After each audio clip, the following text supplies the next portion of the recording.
നോക്കിയാണോ?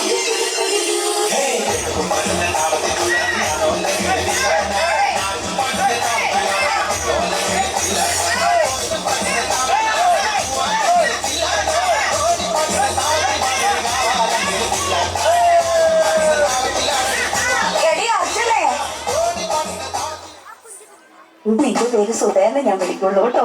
സുധേ, നീയേ ഈ നോക്കി നിക്കാതെ ഞാൻ ഈ കളിച്ചതൊന്നും കളിക്കടി. ചേച്ചി ഒരാളുടെ കുറവുണ്ടെന്ന് പറഞ്ഞ് എന്നെ വിളിച്ചപ്പോഴേ ഞാൻ വിചാരിച്ചു മൈക്രോ ഫിനാൻസ് ലോണിന്റെ കാര്യം വല്ലതും ആണെന്ന്. ഈ വേഷം കിട്ടി ഇറങ്ങിയപ്പോഴല്ലേ മനസ്സിലായത് കൈകൊട്ടി കളിക്കാനാണല്ലേ വിളിക്കുന്നതെന്ന്. ആ കെട്ടിയവനോട് ഞാൻ പറഞ്ഞു പോയി ലോണിന്റെ കാര്യമാണെന്ന്. അങ്ങനെ ഇപ്പൊ ഇങ്ങനെ എത്തും. എടി അങ്ങനെ വരട്ടടി, നമുക്ക് പുള്ളിയെ സെന്റർ നിർത്തിയിട്ട് നമുക്ക് വട്ടത്തിൽ നിന്ന് അങ്ങോട്ട് കളിക്കാം. കളിച്ചാനല്ല എന്നെ ഒപ്പിട്ടിട്ട് 10,000 വാങ്ങിച്ചോട്ട് പോകാൻ.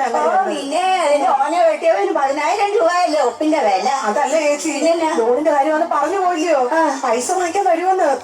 എടി നീ ലോൺ എടുത്താൽ അത് ആഴ്ച നീ തിരിച്ചടക്കണം. പിന്നെ അടക്കണ്ടേ? വേണ്ടേ? ആഴ്ചയിൽ ഒരു 3 കൈകൊട്ടിക്കളി അങ്ങോട്ട് കളിച്ചു കഴിഞ്ഞാൽ കിട്ടുന്ന കാശ് മുഴുവൻ നിന്റെ കയ്യിലിരിക്കും. അത് തിരിച്ചു അടക്കണ്ട. അപ്പൊ പിന്നെ ഇതാണോ അതാണോ നല്ലത്? അതിപ്പോ ഇതാണ് നല്ലത്. അപ്പൊ ഞാൻ മൈക്കാട് പണിക്ക് പോവണ്ടേ ചേച്ചി? വേണ്ടടി സുധേ. നിനക്കറിയാവോ, ബാങ്കിൽ എനിക്ക് നല്ല 1-ാം തരം ജോലി ഉണ്ടായിരുന്നു.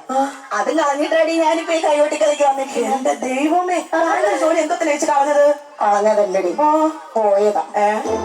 അതെ, ഒരു ദിവസം ഞാൻ ക്യാഷിൽ ഇങ്ങനെ നോട്ടിങ്ങനെ എണ്ണിക്കൊണ്ടിരിക്കുകയാണോ, അപ്പോഴേക്കും ഉണ്ടടി ഒരുത്തനൊരു 10 ഇഞ്ച് കൂട്ടി എന്റെ നേരെ ഒരു വരവ്. സുധേ, നമുക്ക് നമ്മുടെ ജീവനല്ലേടി വലുത്. ഞാനാ എണ്ണിക്കൊണ്ടിരുന്ന പൈസ മുഴുവനായിട്ട് പൈക്കങ്ങ് കൊടുത്തു.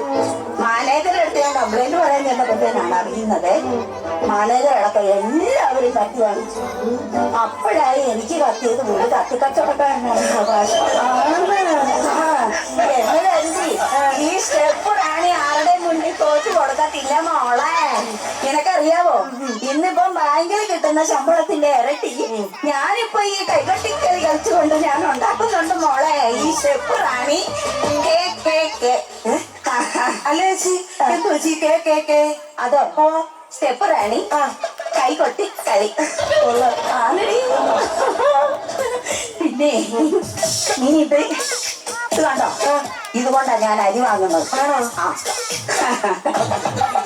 എന്താടി നിനക്ക് പിന്നെ കാല് പൊങ്ങുകയല്ലേ? അല്ലേ എനിക്ക് അരിയുണ്ട്, കറിക്കുള്ളത് മാത്രം മതി. അപ്പൊ മോളെ, നീ മഞ്ജു വാര്യരെ അറിയൂലേ? ഓയ്യോ എടി, മഞ്ജു വാര്യരെ എന്റെ കൂട്ടത്തിൽ വന്ന് കൈകൊട്ടിക്കളി കളിച്ചിട്ടുണ്ടെന്ന് പറഞ്ഞാൽ നീ വിശ്വസിക്കുവോ? ഞാൻ വിശ്വസിക്കത്തില്ല. അതുകൊണ്ടാ ഞാൻ പറയാനത്.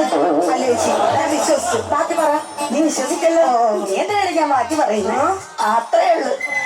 ചേച്ചി, കാര്യങ്ങളൊക്കെ ശരിയാ, പക്ഷെ ഈ കൈകൊട്ടിക്കളി എന്ന് പറയുന്ന സാധനം എന്നെ കൊണ്ട് പഴകത്തില്ലേ ചേച്ചി?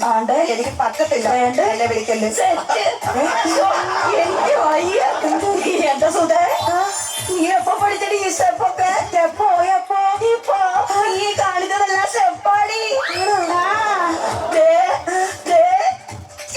എനിക്ക് വയ്യ. അതെ, ഇത് നടപ്പുള്ള കേസല്ല. ഞാൻ ആ മൈക്കാട് തന്നെ പൊക്കോളാം. സുധേ, നീ മൈക്കാട് പണികാരിയാണോ? പിന്നല്ലയോ. എന്നാ പിന്നെ സ്റ്റെപ്പ് മുഴുവൻ നമുക്ക് മിച്ചവാടി. മനസ്സിലായില്ല. ആണ്, മൈക്കാട് പണിക്കകത്ത് മുഴുവൻ സ്റ്റെപ്പുകളല്ലേ? നീ എങ്ങനെ അടിച്ചാമ്പ് കോരി കൊടുക്കുന്നത്? ചാമ്പ് കോരി ഇപ്പം നമ്മളിങ്ങനെ എടുത്തിട്ട് ഈനിട്ട് കൊണ്ട് കൊടുക്കും. സുധേ, എടി ഈ വീട് പണി പെട്ടെന്നെങ്ങാനും ഒന്ന് തീർക്കണം. സ്പീഡിൽ കൊടുക്കടി. പെട്ടെന്ന് എടുത്തത് ഈനിട്ടാ കൊടുത്തു. നിനക്ക് പണിയെല്ലാം കഴിഞ്ഞ് വരുമ്പോ ഭയങ്കര ക്ഷീണമല്ലോ. ക്ഷീണം വെച്ച് അപ്പൊ നീ എങ്ങനെ അടി നിന്റെ നടുന്ന് കൊടുക്കുന്നേ? നടുന്ന് കൊടുക്കുന്ന നമ്മളിങ്ങനെ ക്ഷീണം വരുമ്പോഴത്തേന് ഇങ്ങനെ നടുന്ന് ഇതും സുധേ, നീ നിന്റെ കയ്യാലെ പൊടിയൊക്കെ ഒന്ന് കൊട്ടി കളഞ്ഞി. സുധേ, നീ അയൽക്കൂട്ടത്തിനുണ്ടോടി? ഉണ്ട്. ഉണ്ട്. നിന്റെ ഈ അയൽക്കൂട്ടത്തിന്റെ തലയാട്ടും ഈ പൊടി കൊട്ടിക്കളച്ചിലൂടെ കൂടിക്കൊണ്ട് നീ മുന്നോട്ടൊന്ന് നീക്കടി. അയ്യോ, ഇതിന്റെ കൂട്ടത്തില് സുധേ, നീ വോട്ട് ചെയ്യാനൊക്കെ പോവില്ലേ? അയ്യോ, എന്തോ ക്യൂ. അപ്പൊ നിന്റെ ക്യൂവിന്റെ പുറകിൽ എത്തം മുന്നോട്ട് തിരിഞ്ഞ തള്ളിക്കഴിഞ്ഞ നീ എന്താ ചെയ്യും? എന്ത് ചെയ്യുന്നു? ഞാനും തിരിച്ചു തള്ളും. തള്ളും ഇല്ലേ? അതിന്റെ കൂട്ടത്തിൽ നീ ചുട്ട് വഴുത്ത് കഴിക്കുന്ന ഒരു കല്ലിന്റെ വെള്ളോട്ട് ചുട്ടിയെന്ന് വെച്ചേ ചേച്ചി കാല് കൊള്ളു. ആ കലി കൊള്ളു. ഈ കല്ലിന്റെ അപ്പൊ അതൊന്നുകൂടെ ആയിക്കോ. എനിക്ക് വയ്യ. സുധേ, നിന്റെ ആ അയൽക്കൂട്ടത്തിന്റെ തലയാട്ടും പിന്നെ പുറകെ നിൽക്കുന്ന ആൾക്കിട്ടുള്ള ആ കുത്തലും കല്ലേ ചവിട്ടുമ്പോള്ള ആ കാലുപോക്കലും ഒന്നിച്ചെടുത്തേ.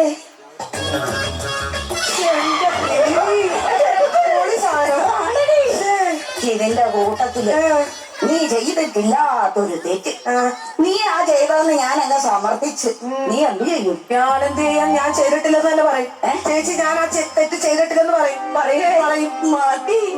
ഓക്കെ സുധേ, നീ ചാന്ത് കൂട്ടാനായിട്ട് മണല് തള്ളി കൊടുക്കൂലേടി? മണലരിക്കുന്നത് അതെങ്ങനെയാ? അത് എങ്ങനെ ഇത് മമ്മട്ടിയിൽ മണ്ണ് കോരിട്ടപ്പോൾ മലയിൽ ഇങ്ങനെ ഇട്ട് കൊടുക്കും. ഇവിടെ നീര് കോരിട്ട് ഇങ്ങനെ ഇട്ട് കൊടുത്തു. ഓ മതി.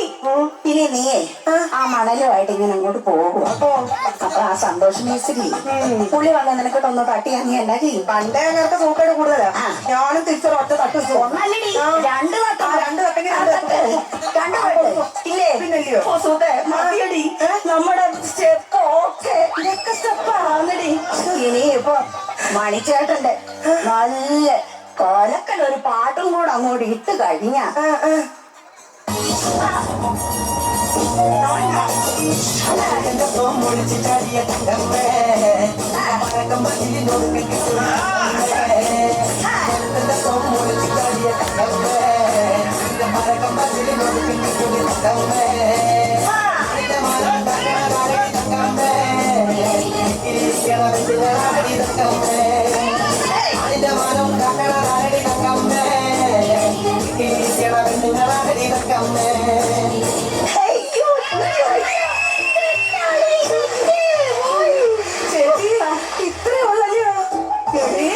ഇനിയിപ്പോ നമ്മളൊക്കെ പരിപാടിയുടെ തിരക്കായിരിക്കും.